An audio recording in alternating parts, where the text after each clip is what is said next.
Meus amigos, vamos assistir juntos ao programa O Grande Debate da CNN que rolou ontem? O programa foi incrível e eu separei vários cortes aqui e vocês vão adorar. A coisa estava tão quente que o Caio Coppola chamou o governo do Inácio de covarde. O Cardoso estava tão abatido que até sua postura mostrava seu desânimo, enquanto o Coppola detonava o Inácio e o governo. Vamos assistir? Olá, boa noite. Sejam bem-vindos ao Grande Debate comigo, Juliana Lopes, e com os comentaristas Caio Coppola e José Eduardo Cardoso. Vamos ao primeiro tema. Dias depois da mega operação que deixou mais de 120 mortos no Rio de Janeiro, o presidente Lula sancionou um projeto de lei para endurecer o combate ao crime organizado. Esse texto estabelece a criação de 2 novos crimes: o de conspiração para obstrução de ações contra o crime organizado e o crime de obstrução em si. O projeto estabelece uma pena de 4 a 12 anos de prisão, além de multa, para ambos os delitos. Essa nova lei também amplia a proteção para quem atua no enfrentamento ao crime organizado. Juízes, promotores, policiais militares e familiares de servidores poderão receber medidas de segurança quando estiverem em risco. O projeto também aumenta o alcance do crime de associação criminosa. E, a partir de agora, quem solicitar ou contratar a prática de um crime a integrantes de facções pode ser punido com uma pena de 1 a 3 anos de reclusão. Vamos então ao debate. Bem-vindos, boa noite. Coppola, o Brasil tem ferramentas para acabar com o Comando Vermelho? Não. Enquanto a esquerda estiver no poder, o Brasil não vai derrotar, não tem como derrotar o crime organizado. E esse é o principal motivo. O governo Lula é um governo covarde. O presidente da República levou mais de 30 horas para se manifestar sobre a operação antiterrorismo no Rio de Janeiro. E quando o fez, não foi ao vivo, em uma coletiva de imprensa ou num pronunciamento oficial à nação. Foi por meio de uma notinha de 4 parágrafos nas suas redes sociais. Em sua nota, o Lula não lamentou o assassinato dos 4 heróis da polícia, nem se solidarizou com as suas famílias. A gente sabe como é. Nessa guerra entre narcoterroristas e policiais, o Lula prefere não ter que escolher um lado. Até porque seria uma tremenda contradição ele falar mal dos bandidos uma semana depois de revelar para o mundo que, na verdade, os traficantes é que são vítimas dos usuários de droga. Em sua nota, o Lula também não teve coragem de mencionar o nome da facção responsável por essa tragédia, o Comando Vermelho, e se referiu ao PCC, eu tenho até ler isso, é muito bom, como uma grande quadrilha envolvida em lavagem de dinheiro. Senhor presidente da República, com a máxima vênia, uma grande quadrilha envolvida em lavagem de dinheiro é como a gente se referia aos quadros do PT envolvidos no Mensalão, envolvidos no Petrolão. O primeiro comando da capital é muito mais que uma grande quadrilha. O PCC, assim como o Comando Vermelho, é uma organização terrorista, porque controla território, desafia o Estado e coage milhões de pessoas usando táticas de terror social. O fato é que na sua nota covarde, o Lula não fez menção à morte dos policiais, mas fez questão de roubar para si todo o crédito pela Operação Carbono Oculto, deflagrada pelo Ministério Público de São Paulo, com base em 2 anos de investigação, com um protagonismo incontestável da polícia, das instituições paulistas. Mas, segundo Lula da Silva, foi o seu governo que realizou, aspas, a maior operação contra o crime da história no país. Ou seja, além de não trabalhar direito pela segurança pública, o Lula ainda toma para si os méritos do trabalho alheio. Igualmente covarde foi a postura do ministro da Justiça, o senhor Ricardo Lewandowski, que faltou com a verdade ao afirmar que o governo desconhecia a Operação Contenção no Rio de Janeiro. Uma informação foi desmentida ao vivo pelo próprio diretor-geral da PF, que confirmou aos jornalistas que a Polícia Federal, sob Lula e Lewandowski, se recusou a colaborar com as autoridades estaduais do Rio de Janeiro, pelo menos nesse caso. O ministro da Justiça também incorreu na tal desordem informacional, termo que ele próprio consagrou no STF, disseminando uma informação incompleta que induz o público a erro. Segundo o Lewandowski, o governo do Rio não havia solicitado apoio material do Exército Brasileiro, nem solicitado uma GLO, uma missão de garantia da lei e da ordem. Só faltou o ministro mencionar que por várias vezes a ajuda federal foi pedida pelo governo do Rio e todas as vezes ela foi negada pelo governo Lula. Aspas para o próprio, no seu primeiro ano de mandato. Lula disse isso aqui: eu não quero as Forças Armadas nas favelas brigando com bandido. E enquanto eu for presidente, não tem GLO, não tem missão militar de garantia da lei e da ordem. Isso posto, vejam só o que diz o site oficial do Ministério da Defesa sobre a tal GLO, que o Lula, por princípio, se recusa a decretar para proteger as favelas do Rio de Janeiro. Aspas. Realizadas exclusivamente por ordem expressa da Presidência da República, as missões da garantia da lei e da ordem ocorrem nos casos em que há o esgotamento das forças tradicionais de segurança pública em graves situações de perturbação da ordem. É óbvio que esse é exatamente o caso no Rio de Janeiro. Mas o senhor Lula da Silva, por questões ideológicas, se recusa a convocar o Exército e fazer o que está ao seu alcance. Detalhe, no governo Temer, quando a GLO foi decretada, o número de homicídios nas favelas ocupadas foi reduzido a 0. Ou seja, mesmo havendo aí ferramentas para combater o crime organizado, o governo Lula e o ministro Lewandowski não estão dispostos a utilizá-las. Os petistas se recusam a chamar faccionados de terroristas. Os petistas se recusam a oferecer apoio de combate às polícias militares. Os petistas se recusam a convocar as Forças Armadas para pacificar as comunidades. Os petistas se recusam a alterar a lei da prisão preventiva, da prisão após julgamento, da busca e apreensão coletiva, da neutralização de ameaça armada. Então, de que adianta, Ju, ter tanta ferramenta para combater o crime se o governo Lula é covarde e não tem coragem de usá-las? Cardoso, ao mesmo tempo, bem-vindo, boa noite. O Brasil tem ferramentas para acabar com o Comando Vermelho? Olá, Juliana. Olá, Caio. Primeiro, algumas observações importantes. Aquela frase do presidente Lula, ele próprio corrigiu, foi uma frase mal colocada, ele reconheceu, acho que está resolvido. Segundo lugar, não é usual as autoridades citarem nomes de organizações criminosas. Isso é uma praxe. Sabe por quê? Para não fazer propaganda delas. Aliás, em geral, não se fala isso. Claro, as autoridades não fazem isso, justamente para não criar uma densidade em torno desses nomes. Isso não é covardia. Isso é saber como lidar com termos. Claro, você vai ver os ministros em geral, inclusive do governo Bolsonaro, se não me falha a memória, o Sérgio Moro nunca citou. Tá? Porque é hábito isso, nós temos que entender a vida como ela é. Em terceiro lugar, GLO. GLO, garantia de lei e ordem, como o Caio mencionou, ela é solicitada pelo governador. Ela não é decretada necessariamente de ofício. O governador reconhece que não tem condições de fazer uma operação, pede ao governo federal e o presidente defere. Não houve esse pedido por parte do governador do Rio de Janeiro. Não houve. Ah, mas Lula indeferir? Veja, Lula já deferiu várias GLOs. Várias. Vamos lembrar, no primeiro governo Lula 1, Lula 2, as operações da USPPs foram com GLOs. Várias vezes Dilma Rousseff deferiu GLOs. Se houver fundamento, se defere GLO. O que eu não posso ter é, numa situação normal, colocar o exército em linha de frente para atuar em favelas. Por quê? Porque o exército não é treinado para isso, cara. E não é treinado, é para guerra. Não é para policiamento. O armamento é pesado. Os blindados são pesados. Ele não existe para andar nas pequenas ruas das favelas. Quando eu coloco as Forças Armadas, eu tenho que ter um planejamento muito cuidadoso para não ser na linha de frente. Tem que ser meticuloso. Primeiro coloca a Polícia Militar, depois Força Nacional. Basta ver quem já trabalhou nesse tipo de coisa para verificar como isso se faz. Não é assim. Não, não, não, não, não. Isso tem que ser planejado em conjunto. O que houve foi que os órgãos de inteligência da Polícia Federal, atenção, quarto, quinto escalão, receberam informações de que haveria uma operação. Vocês querem participar? Viram a tragédia anunciada no planejamento e disseram, não, não vamos participar. Correta Polícia Federal.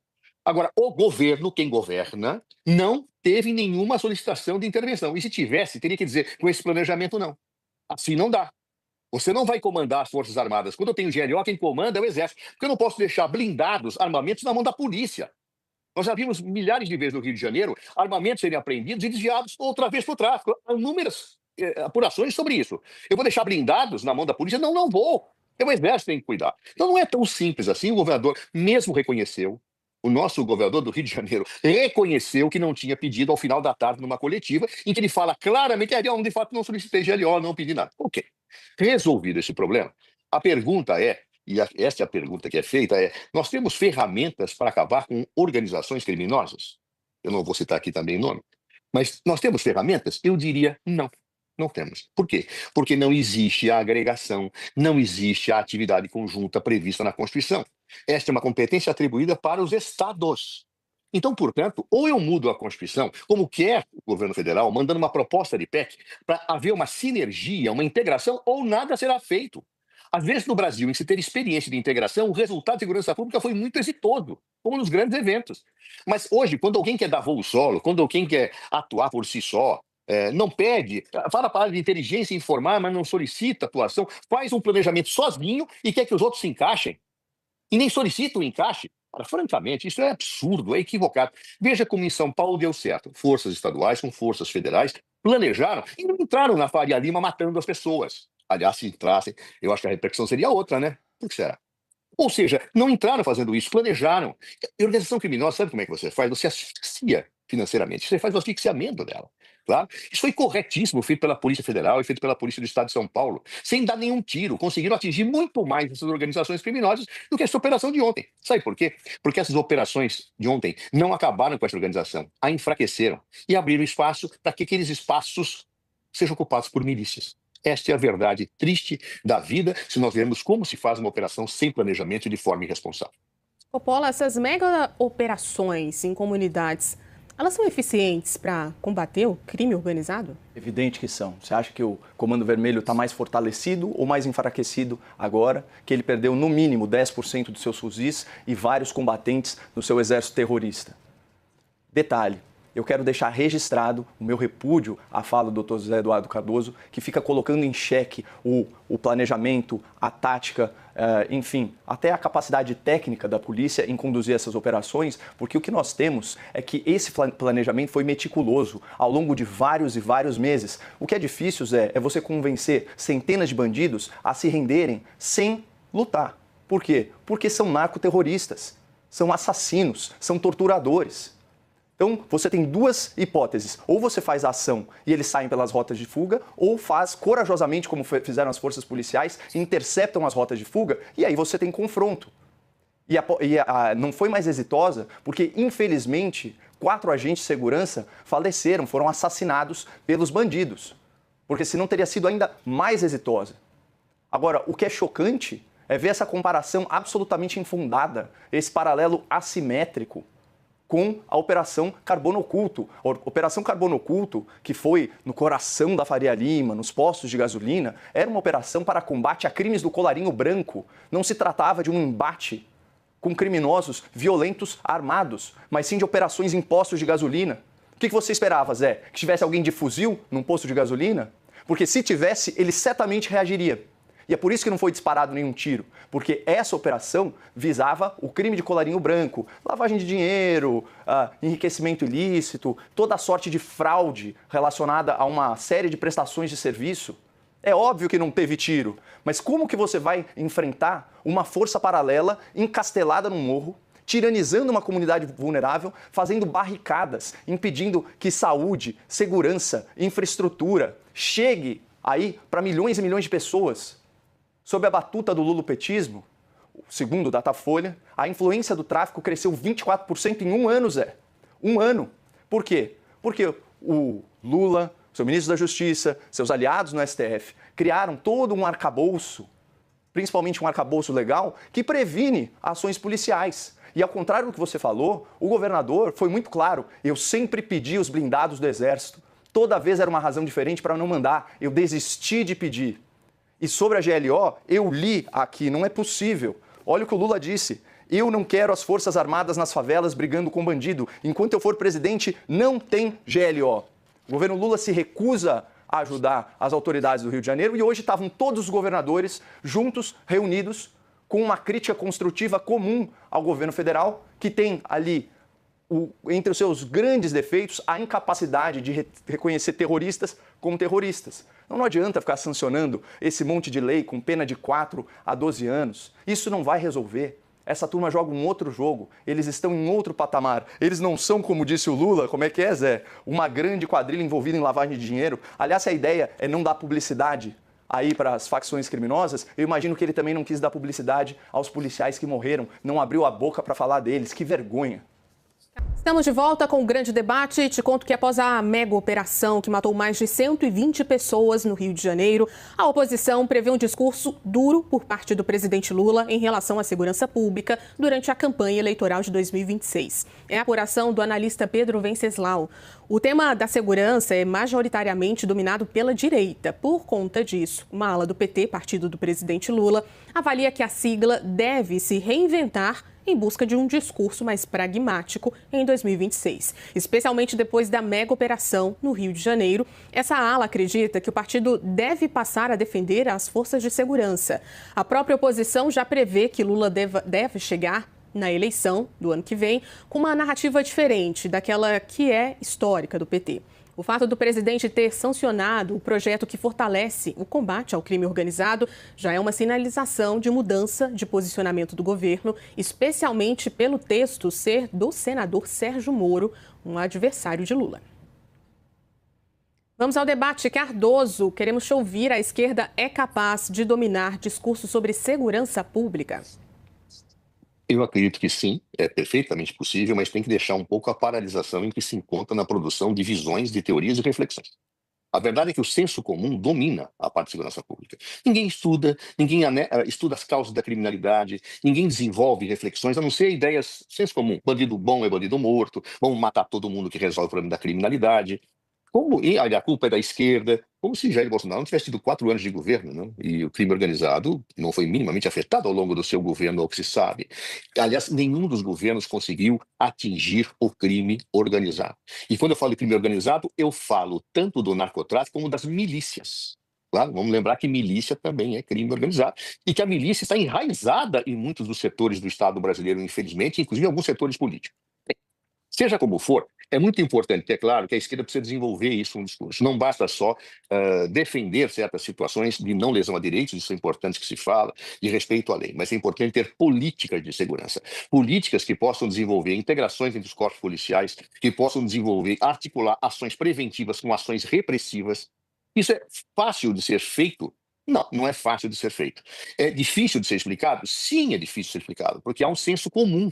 E eu tenho que debater com o senso comum para mostrar as causas da criminalidade, que eu tenho que combater o crime dentro da lei, que eu não posso atuar em bairros pobres, em bairros ricos com diferença de tratamento, que eu não posso ter ações violentas por parte da polícia injustificadamente, que eu tenho que respeitar, acima de tudo, os direitos e fazer com que a polícia também tenha direitos respeitados. Acho isso muito importante, porque o policial também tem que ser protegido. Este é um discurso fundamental para que os setores progressistas trabalhem, desenvolvam e reflitam. Por quê? Porque nós não podemos ficar dialogando com o senso comum sem ter algo de novo, de crítico e de reflexão a propor. Coppola, Lula vai mudar o discurso sobre segurança pública. A esquerda é capaz de dominar esse discurso e esse debate? É claro que não, Ju. É tarde demais para a esquerda fingir que se importa com a criminalidade e disfarçar os seus reais sentimentos sobre o tema. Vamos recapitular aqui. A esquerda anti-americana considera o narcoterrorista como um criminoso comum, imune às leis estrangeiras sobre essa matéria. A esquerda marxista-socialista considera o criminoso um agente anticapitalista e antiburguês que enfrenta o sistema policial opressor. A esquerda progressista vê o bandido como uma vítima da sociedade. A esquerda radical considera o furto, o roubo, a invasão de propriedade, os crimes patrimoniais como uma forma de transferência de renda e de justiça social e, portanto, não merece aí persecução penal. Trouxe aqui algumas falas do senhor Lula que comprovam as minhas colocações anteriores. Aspas, é preocupante a equiparação entre a criminalidade e o terrorismo. Outra, para que alguém rouba um celular? Para vender, para ganhar um dinheirinho. Outra, eu não posso mais ver jovem assaltando e sendo violentado pela polícia, às vezes porque roubou um celular. Mais uma, qual foi a terra produtiva que o Sem Terra invadiu? E só para não me estender demais, a última, que é a melhor de todas, o traficante é vítima do usuário. Como que um presidente com esse repertório bandidólatra vai posar de inimigo do crime? É impossível. As pessoas sabem que nas 2 últimas eleições, mais de 80% dos presos nas cadeias votaram no PT. As pessoas sabem que as autoridades do PT entram nos morros dominados pelas facções sem nenhum receio, sem nenhum problema. As pessoas sabem que o ministro da Justiça do Lula comemorou a soltura de metade dos presos detidos em flagrante pela polícia. As pessoas sabem que os indicados pelo Lula ao Supremo votaram contra a opinião do povo, contra a vontade do Congresso sobre a descriminalização do porte de drogas. E o mais importante para fechar, Ju, as pessoas sabem que antes da anulação dos processos pelo STF, o Lula foi condenado por 10 juízes de forma unânime e passou 580 dias como um criminoso. Senhores, infelizmente nosso tempo acabou. Agradeço a participação. Essa edição do Grande Debate termina aqui. Agora, fala a verdade, o Inácio é muito cara de pau. Hoje ele assinou uma lei para combater a violência depois de tanto defender a bandidagem. O velhinho não tem jeito mesmo. Bem, eu sou a Dona Zefa e se você gostou do vídeo, não esquece de deixar um like e se inscrever no canal. Abraços!